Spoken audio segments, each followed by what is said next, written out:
Bueno, estamos nuevamente conversando con el doctor Edmundo de Alba, que nos hizo favor de ayudarnos a introducir este curso sobre el cambio climático. Y bueno, hoy tenemos una pregunta en particular, creo yo, interesante que hacerte, Edmundo. Se habla mucho de qué va a pasar cuando el futuro nos alcance, ¿no?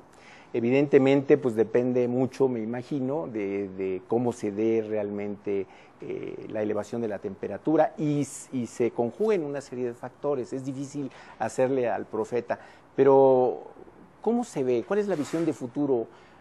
¿Cómo será la vida en el planeta? ¿Cómo será la vida en nuestras casas si sube la temperatura en diferentes escenarios? Como tú dices, las bolas de cristal normalmente están neblinosas, pero sí hay cosas que sabemos y que podemos asociar a los distintos niveles de crecimiento de la temperatura. Con 1 grado, como comentamos ya, algunas especies empiezan a sentir el cambio. Con 2 grados, esos cambios se agudizan.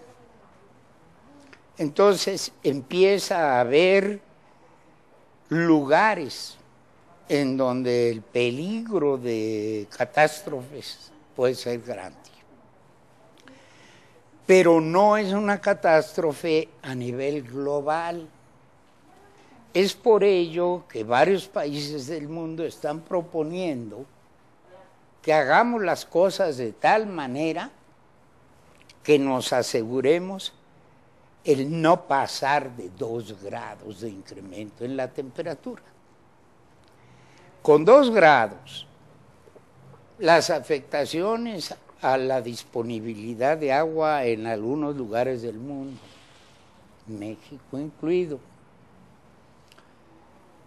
las afectaciones en el comportamiento de las especies, obviamente aquellas que pueden migrar, lo harán hacia las nuevas regiones en donde hay un poquito más de calor. Pero eso constituye una perturbación mayor a las situaciones que tenemos actualmente. El cultivo de temporal de, por ejemplo, el maíz, puede verse afectado, y afectado negativamente en la mayoría del país y quizás un poquito favorablemente en algunas regiones en donde ya no va a haber tantas heladas, por ejemplo, pero son 2 grados. Si seguimos subiendo la temperatura, algunos fenómenos que ya estamos empezando a ver, como por ejemplo, lugares en donde no llegaban determinado número de mosquitos, más bien asociados a temperaturas altas, pues van a seguir subiendo esos mosquitos y afectando poblaciones que antes no estaban afectadas. Es el caso del dengue, por ejemplo. Exactamente, y del paludismo. Consecuentemente, esos efectos directos sobre la salud humana ya se empiezan a notar. Has mencionado uno de los problemas que están apareciendo en nuestro país en forma que no lo había hecho antes, y en lugares en donde se desconocía ese tipo de enfermedad. Pero si seguimos subiendo, entonces ya empiezan las cosas muy en serio. Aquellas regiones que de alguna manera se vieron beneficiadas van a ser afectadas. Y puede empezar a haber un pronunciamiento de los fenómenos que ya hemos mencionado, como el derretimiento de los glaciales.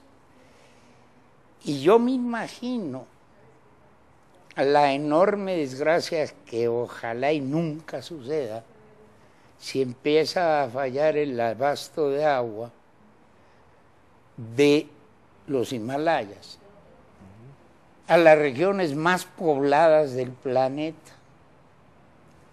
3.000 millones de gentes sin agua. Es algo que verdaderamente no es posible que permitamos colectivamente que suceda. Por eso está la otra visión, la visión con esperanza, la visión en que los países y los seres humanos nos vamos a poder poner de acuerdo de manera que logremos que la temperatura no suba a niveles catastróficos. En la mente de muchas gentes está la famosa película Un día después.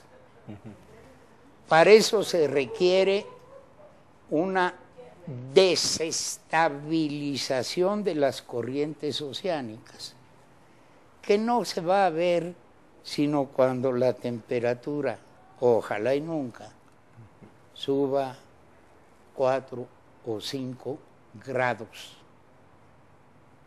Esperemos que nuestra conciencia impida que eso suceda. Muchas gracias, doctor. Como siempre, pues muy amena tu conversación y bueno, te vamos a volver a molestar más adelante. Será un placer, mi estimado Salvador. Gracias.